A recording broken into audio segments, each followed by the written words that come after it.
Olá, estudante! Tudo bem com você? Eu sou o professor Vinícius, professor de Ciências e Biologia da Rede Estadual de Ensino. Estou hoje, junto com a nossa amiga Márcia, a nossa intérprete de Libras. Olá, Márcia! Para a gente dar início à nossa primeira aula de Biologia para você, aluno do terceiro ano. Nós iremos falar, então, na aula de hoje, sobre o fluxo de energia.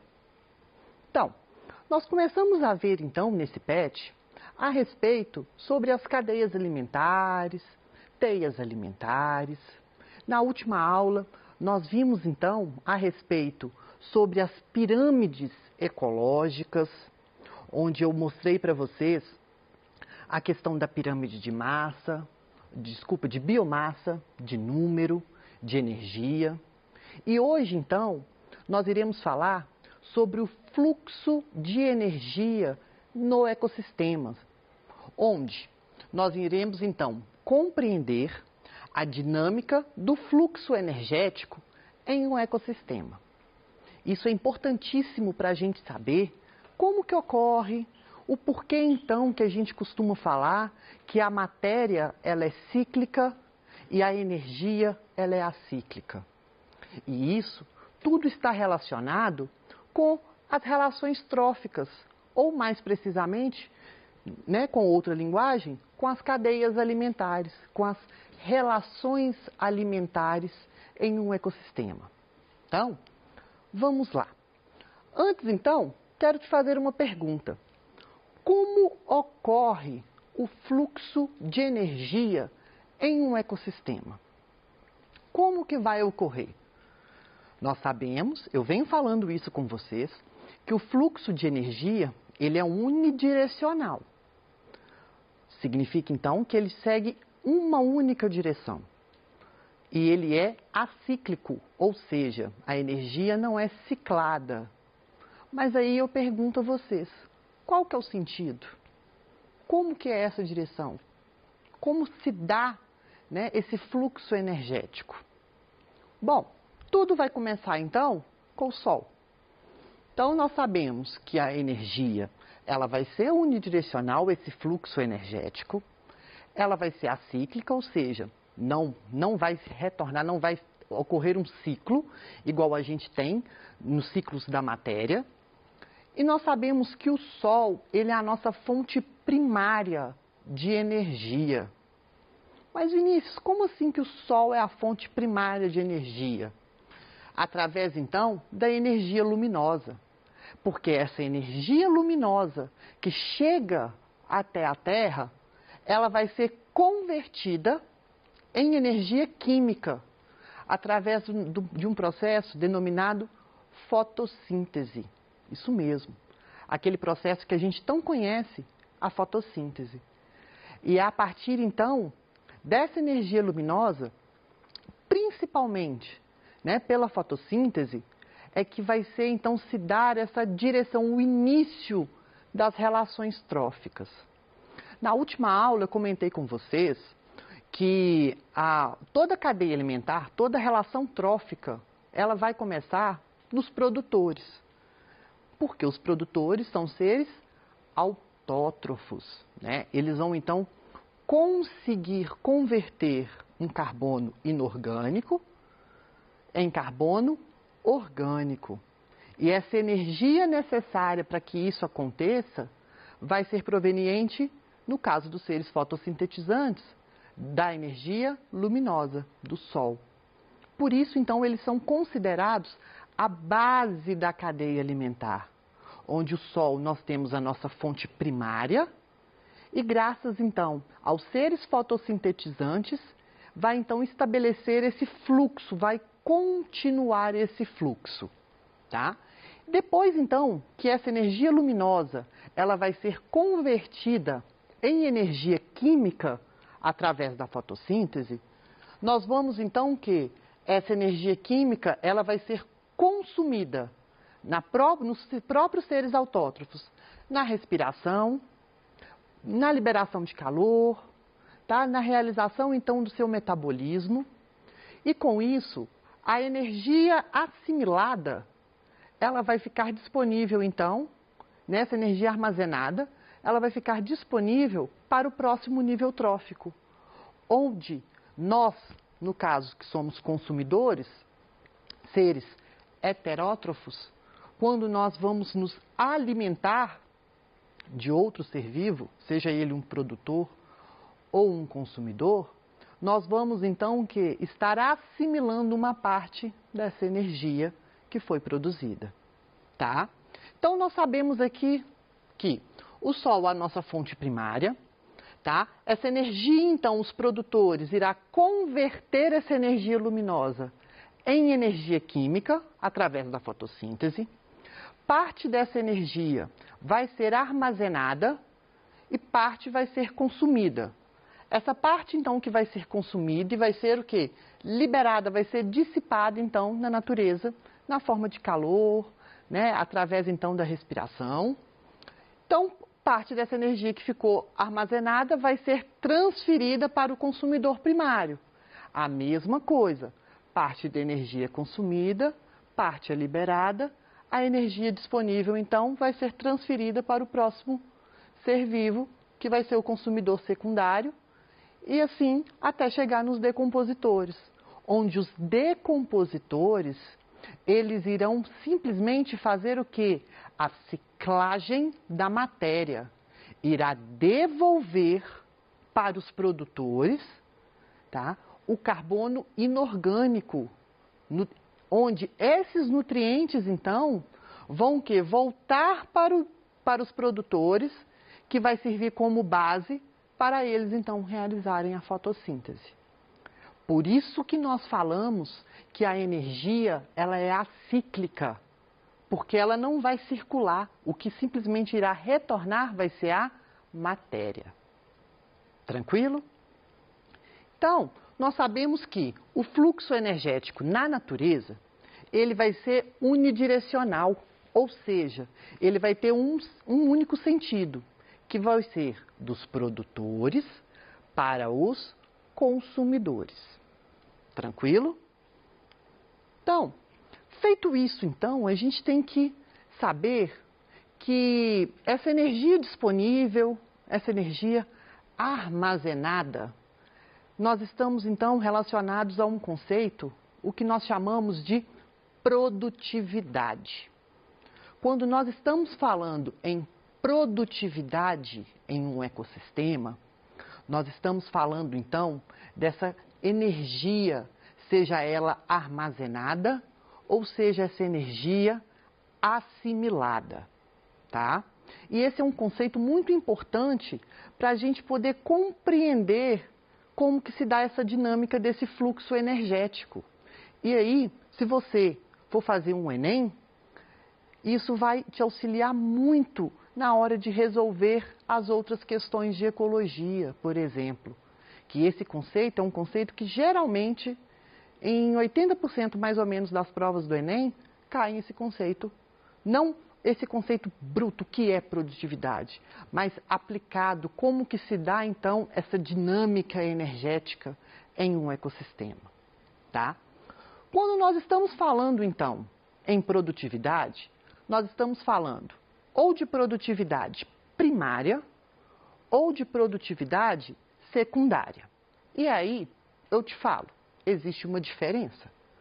Quando eu estou falando em produtividade primária, eu estou falando de uma produtividade que vai estar relacionada com os produtores, tá?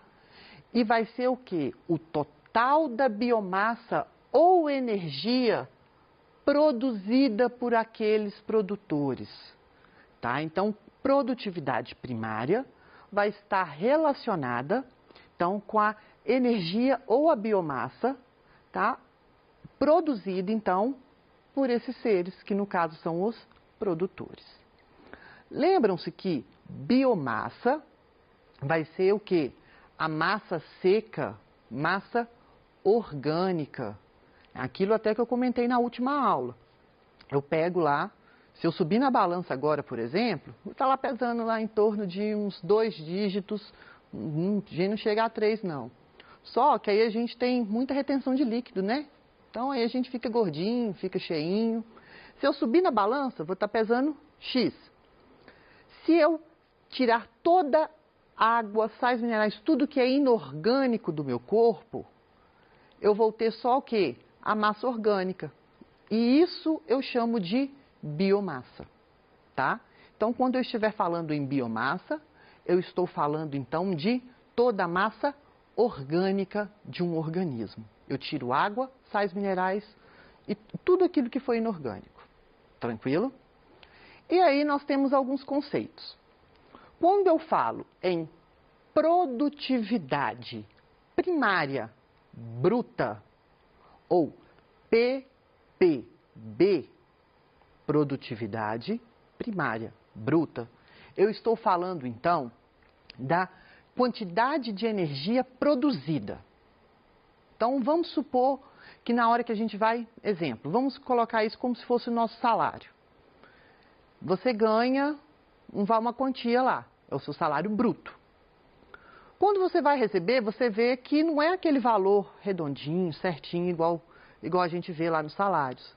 Tem o que? Os descontos, né? Impostos, imposto de renda, mas dentre outros descontos. Com isso, você recebe um valor final no mês, que é o que nós chamamos de salário líquido, certo?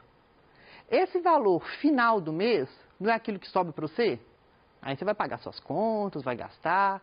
Então, isso daqui, esse salário líquido, é como se fosse, então, a nossa produtividade primária líquida, ou PPL, que vai ser, então, a energia, né, ou a biomassa disponível para aquele ser vivo, para aquele produtor, tá? E R, a gente fala que é a respiração, tá? Que vai ser o principal processo, então, que vai consumir uma parte dessa energia produzida. Então, nós falamos que a produtividade primária líquida, ela vai ser a produtividade primária bruta menos a respiração.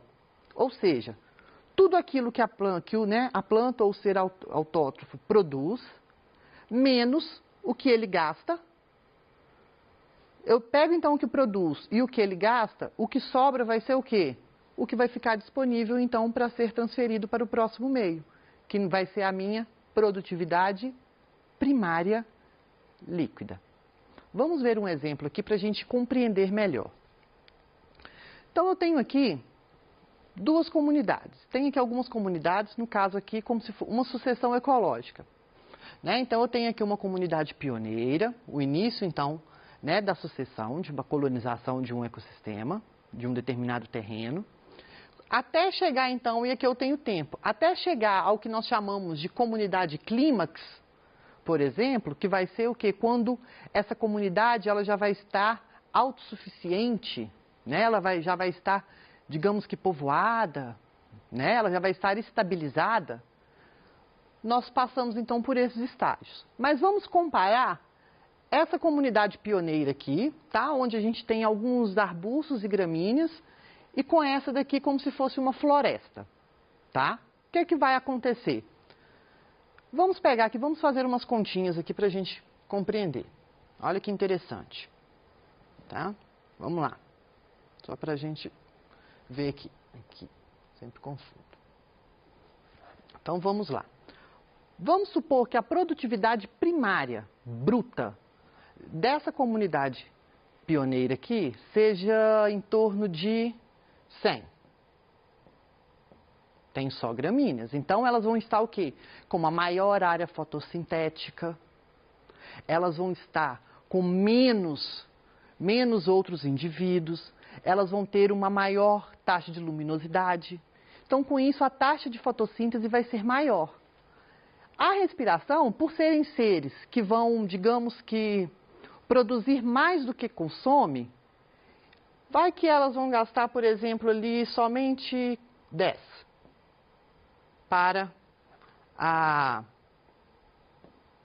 somente 10 aqui na respiração. O que sobra, então, que fica disponível ali para o meio vai ser 90. Por quê? 100 menos 10 vai ser 90. 90 joules, por exemplo, unidade de energia. Quando eu venho aqui para essa comunidade clímax, ela vai estar estabilizada. Vamos supor que ela vai produzir ali 1000, porque eu tenho vários organismos, né, várias florestas, então a taxa de fotossíntese vai ser maior, por exemplo. Então vai que eu tenho aqui 1000.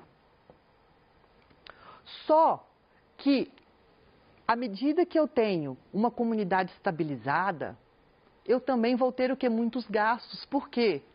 Olha o porte desses indivíduos. Vão ser indivíduos maiores. Consequentemente, se maior o meu porte, maior então vai ser o meu consumo. Nesse caso, então, praticamente eles vão produzir igual que eles vão consumir. Então, vamos supor que deixe alguma coisinha disponível aqui, que eles vão gastar 989, tá? Então, 1000 menos 989 vai chegar aqui, então, a 11. Olha a quantidade de energia disponível aqui e a quantidade de energia disponível ali. É por esse motivo, então, que a gente pode falar e afirmar, por exemplo, que a Amazônia, que no caso é uma comunidade clímax, né, ela vai ser o que? Ela não é considerada o pulmão do mundo, por exemplo. Por quê? Por mais que ela vai produzir muito, né, a produção então é muito, só que ela vai simplesmente o quê? Consumir praticamente tudo que ela produz. Então ela não pode, ela vai ser autossuficiente, diferente de uma comunidade pioneira. Como no caso, por exemplo, a gente pode associar isso ao fitoplâncton, que vai ser o quê? Indivíduos unicelulares, onde a maior parte do oxigênio do nosso planeta provém da onde? Do fitoplâncton. Porque eles vão produzir mais e vão consumir muito pouco. Então é isso que vai acontecer. Tranquilo? Então deu para a gente compreender o que vai ser essa produtividade primária bruta e líquida? Então, vamos aqui então para o próximo. Quando eu falo em produtividade secundária, eu estou falando então dos consumidores, tá? E aí vai ser o quê? A total de biomassa assimilada ou energia assimilada. Enquanto que a primária eu falo que é a produzida, a secundária vai ser assimilada pelos consumidores. Como que vai acontecer? Olha um exemplo aqui. Se eu tenho aqui, por exemplo, 1 tonelada de grama, tá? Essa 1 tonelada, então, vai ser o disponível, tá? Eu vou vir aqui para cá, então, para esses indivíduos que vão se alimentar. Então, eu peguei aqui, olha, um boi, por exemplo, e 300 coelhos. Reparem que, olha o peso deles, iniciais. Mais ou menos 500 quilos, e aqui 300 coelhos vão pesar mais ou menos o que um boi pesa. O consumo diário desse boi vai ser 8 quilos, por exemplo. Então, ele vai se alimentar de 8 quilos dessa 1 tonelada. E o consumo diário desses coelhos, de 33 quilogramas. Então, eles vão consumir muito mais. Feito isso, olha o ganho corporal, olha a quantidade desse ganho, vai ser o quê? Energia assimilada, essa biomassa que eles conseguem acumular. Enquanto o boi, por dia, ele engorda 1 quilo mais ou menos, os coelhos ele engordam 4 quilos. Então, eu posso afirmar nesse caso aqui que o quê? Que os coelhos, eles vão possuir uma produtividade secundária maior do que o boi, porque eles conseguem assimilar muito mais do que o boi. Isso, então, é a minha produtividade secundária. Bom, e aí tem vários fatores que vão interferir na produtividade, como luminosidade, temperatura e a disponibilidade de nutrientes, que vai estar relacionado, então, com o quê? Com a taxa de fotossíntese. Se eu tenho menos fotossíntese, menos energia disponível para o meio. Infelizmente, nós chegamos ao fim da nossa aula. Deixo aqui para vocês uma questão do Enem relacionada a esse assunto. Se teve alguma dúvida, mande para a gente nos canais de comunicação, que eu vou responder daqui a pouquinho no nosso Tira Dúvidas, tá? Vejo vocês até a nossa próxima aula. Até mais!